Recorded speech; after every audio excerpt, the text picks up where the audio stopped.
60-70টা রোগের মূল কারণ হলো কোষ ওভারলোড। যারা ওষুধ খায় তারা আরও বড় রোগী হবে। তাহলে কি ওষুধ খাওয়া যাবে না? হ্যাঁ যাবে, তবে এটার পার্শ্ব প্রতিক্রিয়াও আপনার হবে। আমি কোনো ডাক্তারের সমালোচনা করছি না, আমরা সিস্টেমের কথা বলছি। Do you understand? আমরা সিস্টেমের সমালোচনা করছি। ইবলিস বলেছে তোমাদের আমরা বিকৃতির মাধ্যমে আমরা তোমাদেরকে এদিক ওদিক সরায় নিব। তাহলে আকৃতির বিকৃতি, প্রকৃতির বিকৃতি, তার মানে খাবারের বিকৃতি আর লাইফস্টাইলের বিকৃতি। আসসালামু আলাইকুম, সবাই ভালো আছেন?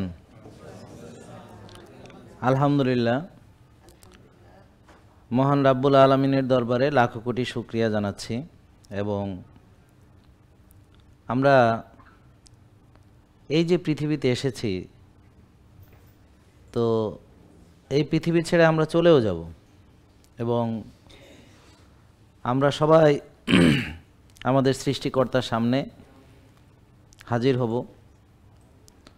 এখন এই কয়েকটা দিন মাত্র পৃথিবীতে আমাদেরকে থাকতে হচ্ছে। তো প্রথমে মানুষকে আল্লাহ তাআলা সৃষ্টি করেছেন, হযরত আদম আলাইহিস সালামকে সৃষ্টি করেছেন, এবং আমরা আসলে জান্নাতে ছিলাম। তারপর অল্প কিছু দিনের জন্য পৃথিবীতে পরীক্ষা দিয়ে আবার আমরা জান্নাতেই যাব ইনশাল্লাহ। এখন মানুষ এই অল্প কয়েকটা দিনের জন্য পৃথিবীতে এসে সে তার চোখ নষ্ট করে, লিভার নষ্ট করে, কিডনি নষ্ট করে, হার্ট নষ্ট করে। অথচ আল্লাহ তাআলা মানুষকে সৃষ্টি করেছেন 1000 বছর এই পৃথিবীতে আপনি চাইলে ভালো থাকতে পারবেন। একসময় মানুষ 1000 বছরও বেঁচেছে, এখন মাত্র 60, 70, 80, 90 বছর। তাই দেখা যাচ্ছে যে আপনাদের এই অর্গানগুলো আপনি নষ্ট করে ফেলতেছেন। লিভারটা মাত্র অল্প কয়েকটা দিনের জন্য ভালো রাখতে পারতেছেন, অল্প কয়েকদিন পরেই হার্ট অ্যাটাক হচ্ছে। আমার চোখের সামনে 35 বছরের একজন হার্ট অ্যাটাক করে মারা গেছে, তাও সে অনেক দিন আগের কথা। তা এখন আপনার হার্ট আপনি নষ্ট করবেন কেন? তাহলে এটা কি চাইলে ভালো রাখা যায় না? তাহলে এই অল্প কটা দিনের জন্য আপনি আসছেন, এর ভিতরে আপনি এই হার্টের ভিতরে যে রক্তনালীগুলো হার্টকে সাপ্লাই করে, সেই রক্তনালীগুলো আপনি ব্লক করে ফেলছেন। মনে রাখবেন, পুরো পৃথিবীর একটা বিষয়, যদি কোনো কিছু স্থির থাকে সেটা ধ্বংস। মোশন থাকতে হবে। পৃথিবী ঘুরছে, আবার সূর্যের চতুর্দিকে ঘুরছে, আবার নিজের কক্ষপথে ঘুরছে। এটা একটা চলমান প্রক্রিয়া। যদি পৃথিবী না ঘোরে তাহলে এটা শেষ, মারা যাবে, ডেড। আপনি একটা মানুষ, আপনি নাকি ব্যায়াম করবেন না, আপনার রক্ত চলাচল করবে, আপনার রক্তনালীর ভিতরে রক্ত প্রবাহিত হবে, এই জিনিসটাকে আপনি স্টপ করে ফেলবেন। এর চেয়ে দুঃখজনক হতে পারে না যে স্টাক হয়ে যাওয়া। মনে রাখবেন, নর্দমা একটা বদ্ধ পানি, যেখানে স্রোত নেই, কারেন্ট নাই, যে পানিটা স্থির, সেটা একসময় একটা নর্দমায় পরিণত হয়। আর যেই নদীতে স্রোত আছে, চলমান প্রবাহিত পানি, সেই পানিগুলো কখনো অপবিত্রও হয় না এবং সেই পানিগুলো দূষিত হয় না। এখন রক্তনালী প্রবাহ কি করে হয়, রক্ত চলাচল কিভাবে করে, কেন করে? আমরা যদি শুয়ে বসে থাকি, অলসতা করি, তাহলে স্টাক হয়ে যায়। এখন একটা লোক যদি অ্যাক্টিভ না থাকে, ইনঅ্যাক্টিভ থাকে, কায়িক শ্রম করছে না, ব্যায়াম করছে না, সে নাকি একটা মানুষ? চিন্তা করেন, চিন্তা করেন, সে নাকি একটা মানুষ। আবার সে এটাও ভাবে যে সুস্থ থাকবে সে, এবং ওষুধ খেয়ে। চিন্তা করেন অবস্থা। মানে আপনার রক্ত চলাচল আপনি করাবেন না, রক্ত প্রবাহ বন্ধ করে রাখবেন, আপনি দৌড়াবেন না, খেলবেন না, ব্যায়াম করবেন না বা কায়িক শ্রম করবেন না, কিন্তু আপনি আশা করছেন আপনি সুস্থ থাকবেন, তাও মাত্র অল্প কয়টা দিন। একসময় মানুষ 1000 বছরও বাঁচত। আপনি খুব বেশি হলে হয়তো এখন 100 বছর হলেও অনেক অনেক, কারণ গড় আয়ু তো আমাদের অনেক কম। 100 বছর মানে অনেক ভালো।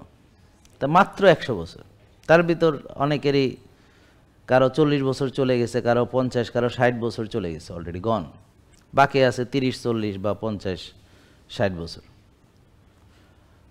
তো এই অল্প কটা সময়, আর খেয়াল করেন আজকে যার বয়স 60, সে চোখের পলকে 60 চলে গেছে, অর্থাৎ একটু চোখ বন্ধ করলে সে দেখবে শৈশব, তার কৈশোর, তার স্কুলে যাওয়া।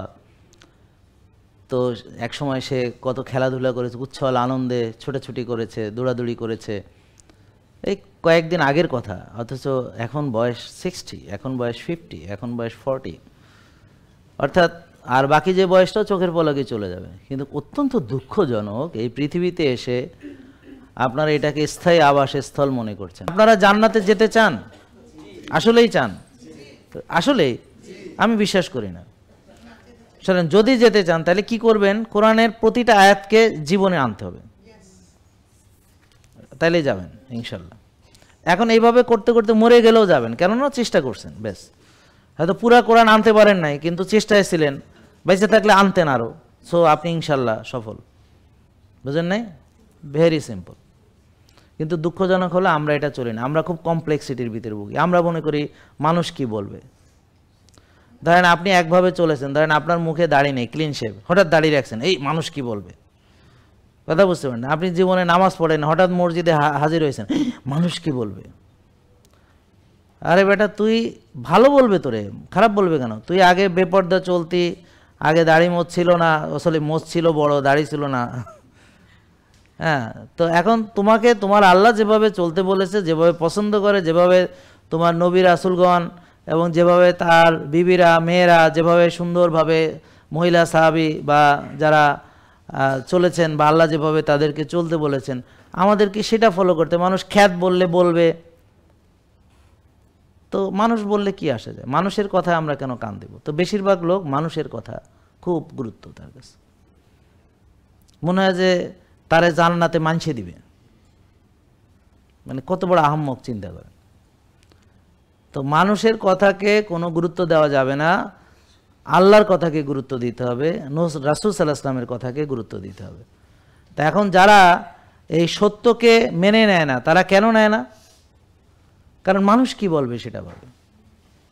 সত্য জানার পরও মেনে নেয় না, মানুষ কি বলবে। এমনকি রাসূল সাল্লাল্লাহু আলাইহি ওয়াসাল্লামের আপন চাচা, তিনি ইসলামকে যেই পরিমাণ সাপোর্ট করেছেন, যেই পরিমাণ ছায়া দিয়েছেন, রাসূল সাল্লাল্লাহু আলাইহি ওয়াসাল্লামকে যেভাবে একেবারে বটবৃক্ষের মতো তিনি আগলায় রাখছেন, তিনিও তো ওই যে তার কম তাকে কি বলবে এই চিন্তায়, তার ক্ষমতা চলে যাবে এই চিন্তায়, বুঝতে পারছেন, তার যে নেতাগিরি চলে যাবে এই চিন্তায় তিনিও তো দিন নেননি। তাই জন্যে ওই যে বললাম না,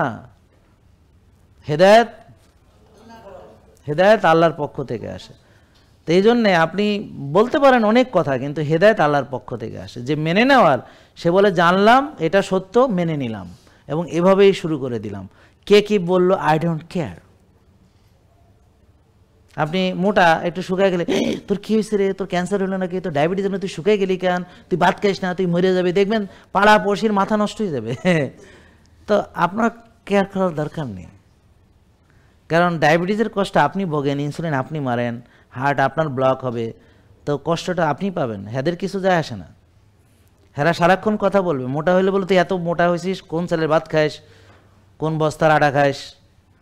আবার শুকিয়ে গেলে বলে, হাই হাই তোর কি হলি রে। মানুষ সারাক্ষণ এইসব কয়, মানুষের কথার কোনো দাম নাই। মোটা হলে কে মোটা হলে কে, শুকাইলে কে শুকাস কে, ব্যায়াম করলো কে এত ব্যায়াম করে কী করে, না করলে কে তুই ব্যায়াম করে রাজসা। বুঝতে পারছেন? মানে মানুষ সারাক্ষণ কথা বলবে। তো যারা মানুষের কথা বিশ্বাস করে, হেরা আমি মানুষই মনে করি না, হ্যাঁ দূরের কথা, মানুষই মনে করি না। হ্যাঁ মানুষের কথা, মানুষের কি মানুষের কি, ওটা তুই জীবনে কিছু করতে পারবি না কোনোদিন। আমার কথা বুঝছেন? তো যদি ভালো কিছু করতে চান, আগে লোকলজ্জার ভয় এটা ত্যাগ করতে হবে সবার আগে। তবে হ্যাঁ, অবশ্যই আপনি নেংটা নাচ নাচবেন না, ভালো কিছু করবেন। মানে এখন আপনি যদি বলেন যে আমি লোকলজ্জার ভয় ত্যাগ করছি, এখন আমি উলঙ্গ হইয়া রাস্তায় নাচতে আছি, এইটা না, ওই লোকলজ্জার ভয় না, কথা বুঝতে পারছেন? ওগুলা না, নষ্ট কাম করা যাবে না। ধরেন আমাদের শরীরে অসংখ্য কোষ আছে, কি আছে বলেন? সেল, সেল বা কোষ।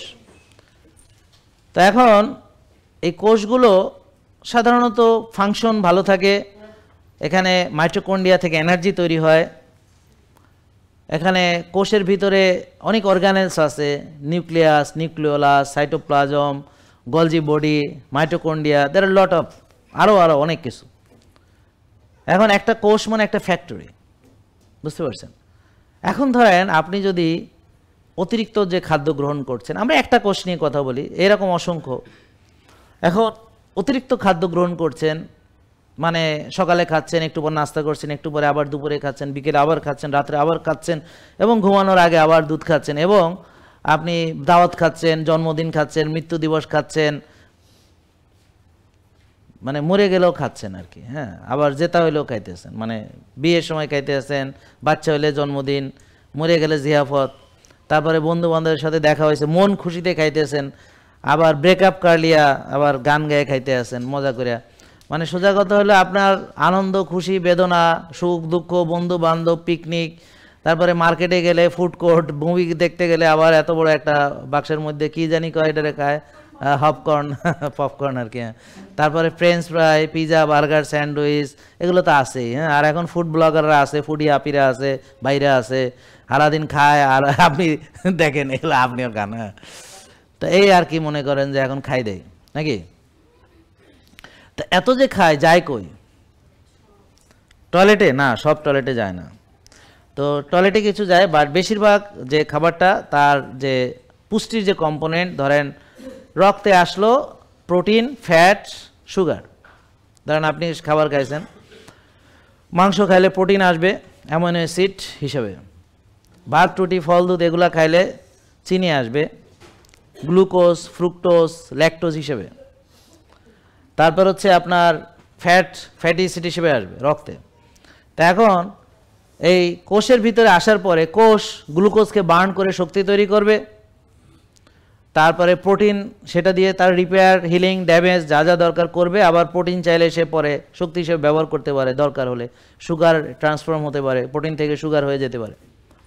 এই জন্য বলে যে আপনি, মানে বিজ্ঞানীরা গবেষণা করে ওনারা বের করেছেন যে একটা মানুষ যদি মুখে এক ফোঁটা শর্করা নাও খায় তো কোনো অসুবিধা নেই, কারণ লিভার গ্লুকোজ তৈরি করতে পারে, সে প্রোটিন থেকে তৈরি করতে পারে, ফ্যাট থেকে তৈরি করতে পারে, গ্লাইকোজেন ব্রেকডাউন করে করতে পারে। সো নট নেসেসারি যে খাবারের সঙ্গে আপনাকে সুগার খেতে হবে। এটা বিজ্ঞান থেকে গবেষণা আছে, এটা স্ট্রং গবেষণা আছে, ব্যাপারটা বুঝতে পারছেন? তো যাই হোক, আমরা এখন আলোচনা করছি যে ফ্যাটের পরিণতি হচ্ছে, ফ্যাট আমাদের গঠনের জন্য দরকার, কোলেস্ট্রল থেকে আমাদের টেস্টোস্টেরন তৈরির জন্য দরকার, ভিটামিন ডি তৈরির জন্য দরকার, কোষের পর্দা বায়োলিপিড লেয়ার সেটার জন্য দরকার, ব্রেনের প্রায় 60-65% ফ্যাট, তারপর নার্ভের যে কাভারিং সেখানে ফ্যাট, তো তারপর হচ্ছে কর্টিসল হরমোন, সেখানে এরকম স্টেরল গ্রুপ অফ যত আপনার হরমোন আছে সব কিছুই হচ্ছে আপনার কোলেস্ট্রল থেকে তৈরি, যেমন টেস্টোস্টেরন, ইস্ট্রোজেন, প্রোজেস্টেরন, বুঝতে পারছেন, কর্টিসল ইত্যাদি। তো তাহলে ফ্যাট আর বাকি যে এখন ধরেন আপনার যেটা দরকার নেই সেটা কি করবে এবার? তো প্রোটিন ফ্যাট হিসেবে জমা হবে, আলটিমেটলি ফ্যাট হিসেবে জমা হবে, সুগারও ফ্যাট হিসেবে জমা হবে, আলটিমেটলি যা অতিরিক্ত সব ফ্যাট হিসেবে জমা হবে। কেন? কারণ গ্লুকোজ ডিরেক্টলি জমা হতে পারে না, তো গ্লুকোজ গ্লাইকোজেন হিসেবে কিছুটা জমা হয়, সেটা একটা নির্দিষ্ট, এরপর বাকি যা সব ফ্যাট হিসেবে জমা হবে। ফ্যাট আনলিমিটেড জমা হতে পারে। তো এখন ফ্যাট জমতে এখন কোষে ওভারলোড হয়েছে, এখন যত ওভারলোড হবে কোষের ফাংশন তত কমতে থাকবে, শক্তি উৎপাদন কমতে থাকবে, কোষে এখন সুগার ঢুকতে পারবে, এখন আর পারবে না, এভাবে আস্তে আস্তে কোষের 12টা বাজবে। তো কোষের 12টা বাজলে চোখের 12টা বাজবে, লিভারের 12টা বাজবে, কিডনির 12টা বাজবে, মানে যেই কোষ নার্ভের 12টা বাজবে, বুঝতে পারছেন? তো রক্তনালীর ভিতরে আবার ব্লক হবে, ব্লক হয়ে হার্ট অ্যাটাক হবে, লিভারে চর্বি জমতে fatty liver grade 1, 2, 3, 4 cirrhosis, transplant শেষ। তারপরে কিডনিতে এরকম নষ্ট হতে হতে হতে হতে কিডনি ডায়ালাইসিস, তারপর ট্রান্সপ্লান্ট শেষ। নিজের দুইটা নষ্ট করে আবার আরেকজনেরটা টান দিছে। আরে তুই বাঁচবি কয়দিন বেটা, তুই আইসোস কয়দিন পৃথিবীর জন্য, আবার নিজের দুইটা নষ্ট করে আবার আরেকজনেরটা টানিয়ে আনছো। কিডনি নষ্ট করছে। তারপরে এভাবে চোখ নষ্ট হবে, diabetic retinopathy, diabetic নেপ্রোপ্যাথি, diabetic neuropathy, nerve নষ্ট হবে। হ্যাঁ, এভাবে heart attack, block, paralysis, brain stroke, paralysis এভাবে হবে নাকি? বুঝেন না কথা? হ্যাঁ, তাহলে বেশি খাইয়ে এতগুলো রোগ? হ্যাঁ, 60-70টা। তাহলে 60-70টা রোগের মূল কারণ হলো কোষ ওভারলোড এক, আর হলো টক্সিসিটি, আর হলো ইনফ্লামেশন, প্রদাহ। 3টা রুট কজ। কোষে ওভারলোডকে আমরা সায়েন্টিফিক্যালি বলি ইনসুলিন রেজিস্ট্যান্স, কারণ হুমায়ের বেশি থাকে এখানে। কোষে ওভারলোড, ইনসুলিন রেজিস্ট্যান্স, কোষে ওভারলোড, ইনসুলিন রেজিস্ট্যান্স। ইনফ্লামেশন, প্রদাহ, সিআরপি দিয়ে মাপি, টক্সিসিটি।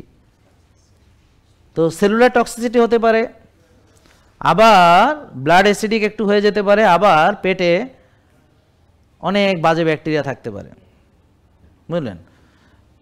তো এই যে জঞ্জালগুলো ক্লিন করার জন্য আমাদের গাট ক্লিন যেমন দরকার, রক্তনালী ক্লিন যেমন দরকার, কোষ ক্লিন যেমন দরকার, তেমনি অতিরিক্ত চর্বি যেমন গলানো দরকার, ইনফ্লামেশন কমানো দরকার, টক্সিসিটি দূর করা দরকার নাকি?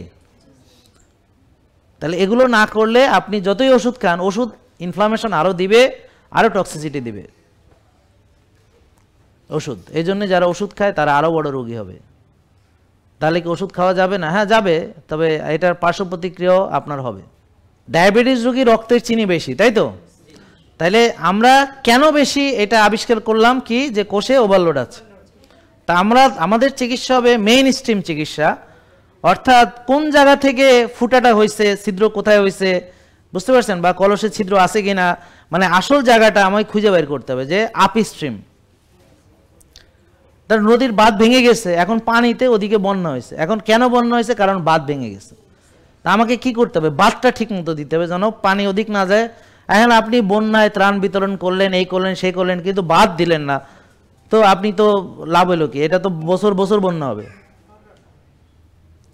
বুঝতে পারছেন?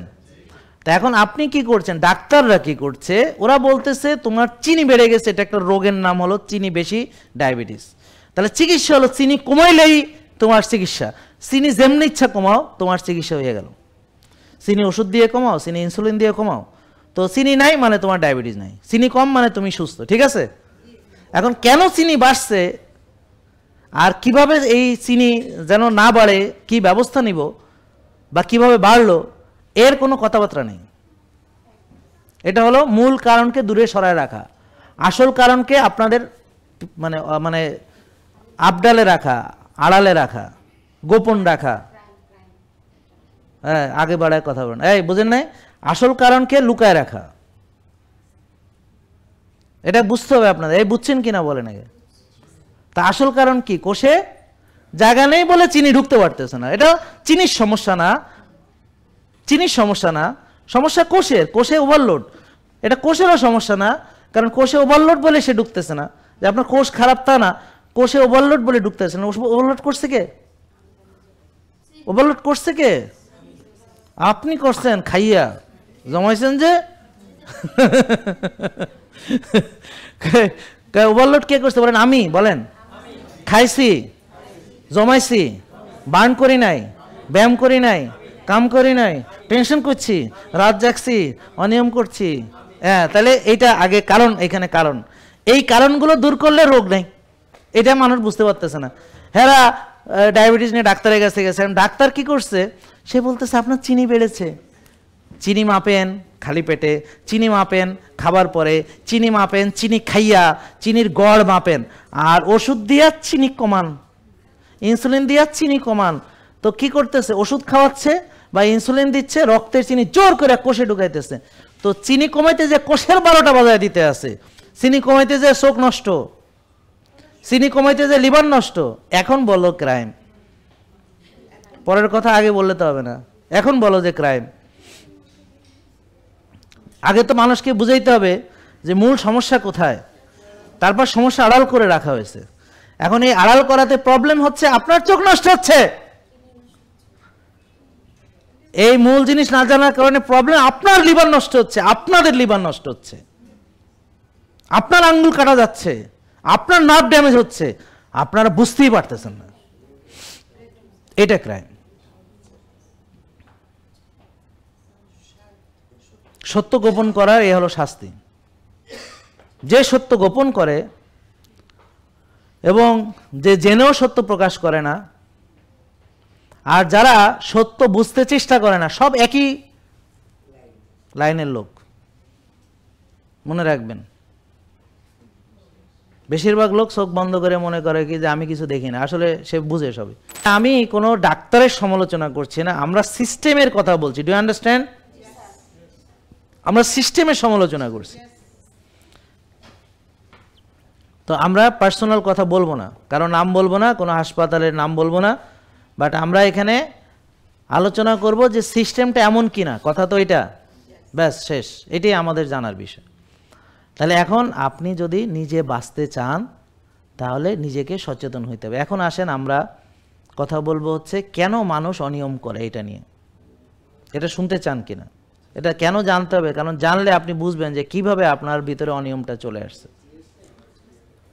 অনিয়ম শুরু করে প্রথমে মানুষ যখন মায়ের গর্ভে থাকে তখন থেকে শেখা শুরু।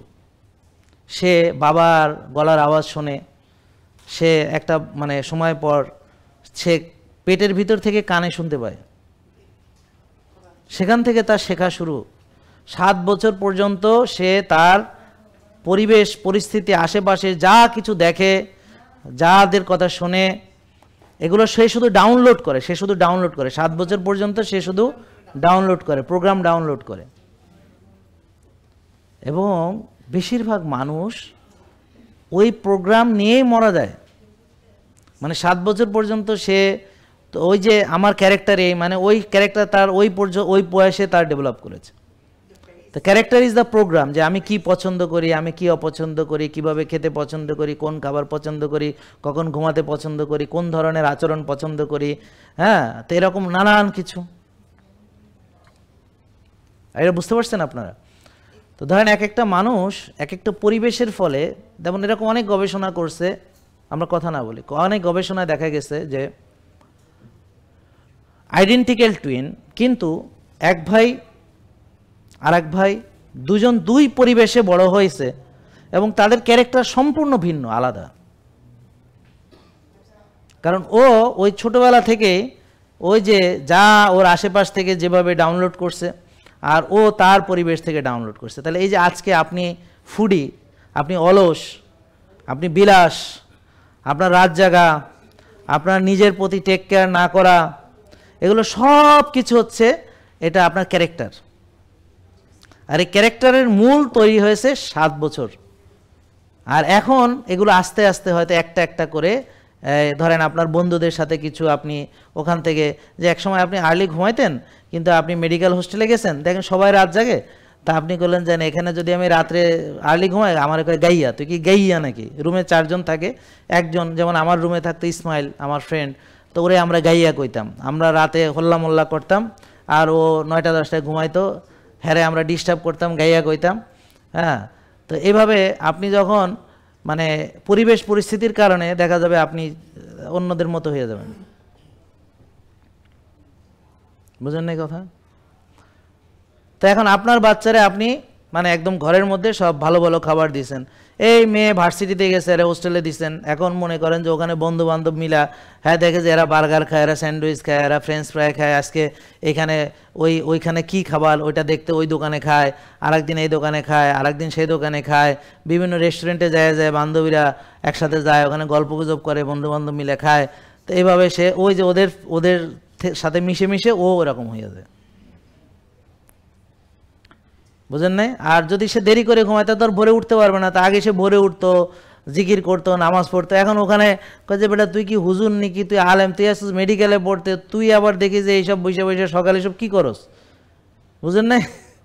দেখা গেল হ্যাঁ, আর ওই তার ভালো জিনিসটা ছাইড়া হ্যাঁ নষ্ট হয়েছে। এরকম আমাদের সাথে একটা ছেলে ছিল, ও ও খুব নামাজি ফরেজগার ছিল, কিন্তু কিছুদিন পরেই হ্যাঁ আল্ট্রা মডার্ন হয়ে গেছে ওই মেডিকেলে হোস্টেলে থেকে থেকে। আবার একটা ছেলে ছিল, সে বিড়ি সিগারেট খাইতো, হ্যাঁ, আর সেরা প্যান্ট পরে চলতো, আবার ওখানে সে তাবলিকের আবার আমির হয়ে গেছে, বড় দাড়ি জব্বা হয়ে গেছে, এরকমও হয়েছে। আবার কেউ আবার গাঁজাখোর হয়েছে, মদখোর হয়েছে, কেউ আবার নেশাখোর হয়েছে, হ্যাঁ, কেউ ডাইল খাইছে, কেউ গাঁজা খাইছে, মানে এক একজন এক এক লাইনে চলে গেছে। মানে যে যেই দলের সাথে মিশছে, সিনিয়র যাদের সাথে মিশছে, হ্যাঁ, ও তাবলিগের ভাইদের সাথে মিশছে, ও মসজিদে যে নামাজ পড়ছে, হ্যাঁ, ও চিল্লাই গেছে, ও হয়ে গেছে আর এক রকম।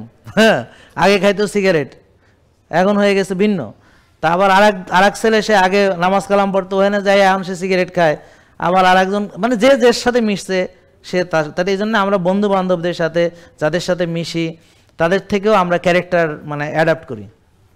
এই জন্য সৎসর্গে সঙ্গবাস, অসৎসঙ্গে সর্বনাশ, কথাটা ওইভাবে আসছে। জেকে লাইফস্টাইল, ওষুধ মুক্ত সুস্থ জীবন।